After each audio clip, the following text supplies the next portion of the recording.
বাংলাদেশের রাজনীতিতে নতুন এক অধ্যায় শুরু হয়েছে। স্বাস্থ্যগত কারণ দেখিয়ে পদত্যাগ করার সিদ্ধান্ত নিয়েছেন রাষ্ট্রপতি মোহাম্মদ শাহাবুদ্দিন চুপ্পু। সবকিছু ঠিকঠাক থাকলে যে কোনো সময় তিনি আনুষ্ঠানিকভাবে পদত্যাগপত্র জমা দিতে পারেন। রাজনৈতিক অঙ্গনের সবচেয়ে আলোচিত প্রশ্নটি এখন অন্য জায়গায়।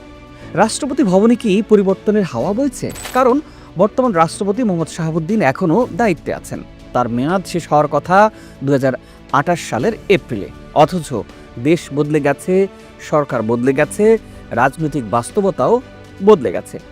এখন প্রশ্ন একটাই, নতুন সরকার কি আগের আমলে নির্বাচিত রাষ্ট্রপতিকে রেখেই এগোবে, নাকি খুব শীঘ্রই বাংলাদেশ পেতে যাচ্ছে নতুন একজন প্রেসিডেন্ট? আর কে হতে পারেন বাংলাদেশের পরবর্তী প্রেসিডেন্ট?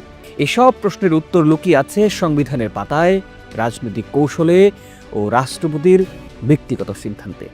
প্রিয় দর্শক, আজকের এই পর্বে এই পুরো বিষয়টি নিয়ে খোলাসা করার চেষ্টা করব। তো চলুন শুরু করা যাক।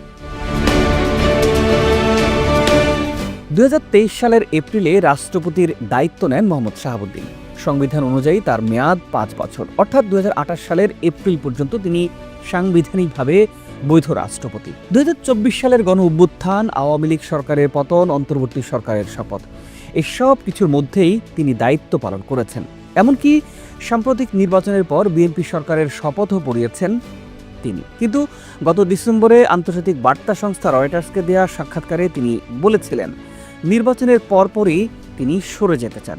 অন্তর্বর্তী আমলে নিজেকে অপমানিত বোধ করেছেন বলেও উল্লেখ করেন প্রেসিডেন্ট। এই বক্তব্যই নতুন আলোচনার জন্ম দিয়েছে। প্রিয় দর্শক, চলুন একটু জেনে আসি সংবিধান কি বলছে এই আলোকে। বাংলাদেশের সংবিধানের 50 অনুচ্ছেদ অনুযায়ী রাষ্ট্রপতির মেয়াদ 5 বছর, সর্বোচ্চ 2 বার একই পদে থাকা যায়। সরাসরি জনগণের ভোটে নয়, সংসদ সদস্যদের ভোটে রাষ্ট্রপতি নির্বাচিত হন।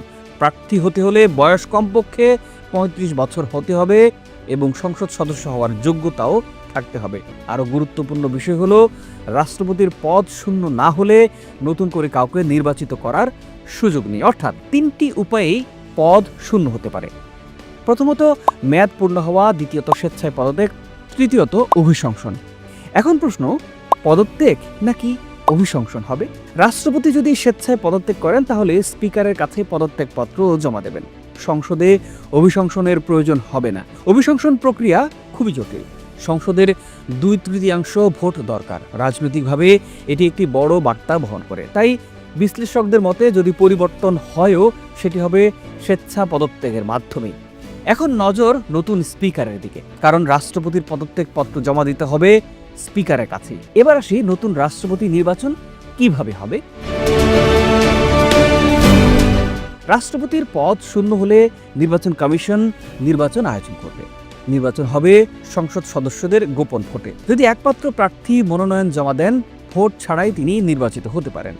একাধিক প্রার্থী হলে সংসদ অধিবেশন চলাকালীন গোপন ব্যালটে ভোট হবে। সংবিধানের 123 অনুচ্ছেদ অনুযায়ী মেয়াদ পূর্তিজনিত কারণে পদ শূন্য হলে 90 থেকে 60 দিনের মধ্যে নির্বাচন সম্পন্ন করতে হবে।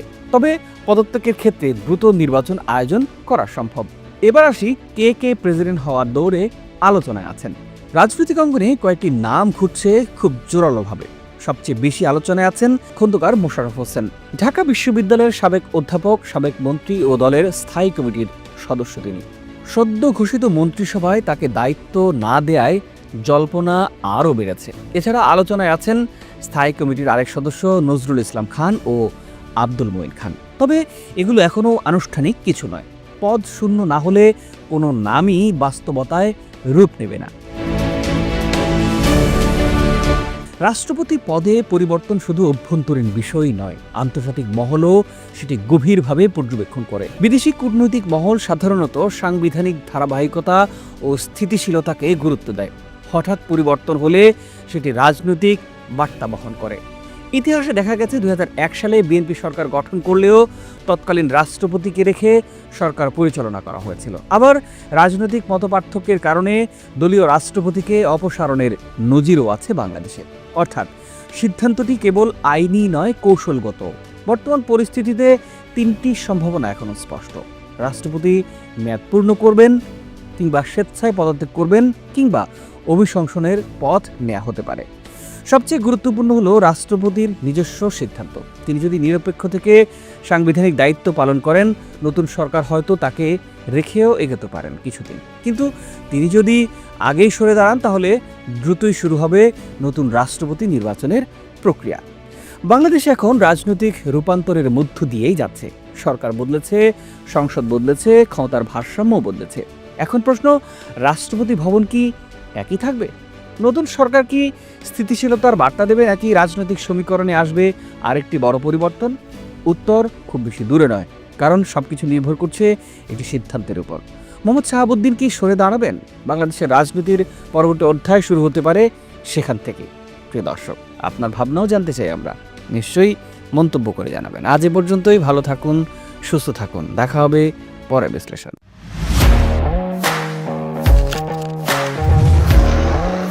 প্রফেশনাল স্টুডিও খুঁজছেন? ঢাকার প্রাইম লোকেশন নয়াপল্টনে দেশ সমাচার স্টুডিও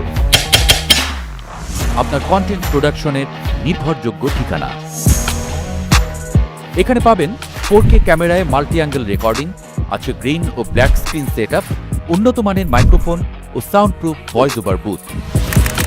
আপনার পছন্দ মতো স্টুডিও ডিজাইন করার সুযোগও থাকছে। Hazrat Shahjalal news content, talk show, interview বা পডকাস্ট, যা কিছুই করেন এখানে পাবেন প্রফেশনাল সেটআপ আর ফুল এডিটিং সাপোর্ট। আপনার চাহিদা অনুযায়ী বুক করতে পারেন আজই। কল কিংবা হোয়াটসঅ্যাপ করুন এই নাম্বারে 017202106557। ভিজিট করুন আমাদের ওয়েবসাইট ও ফেসবুক পেজ।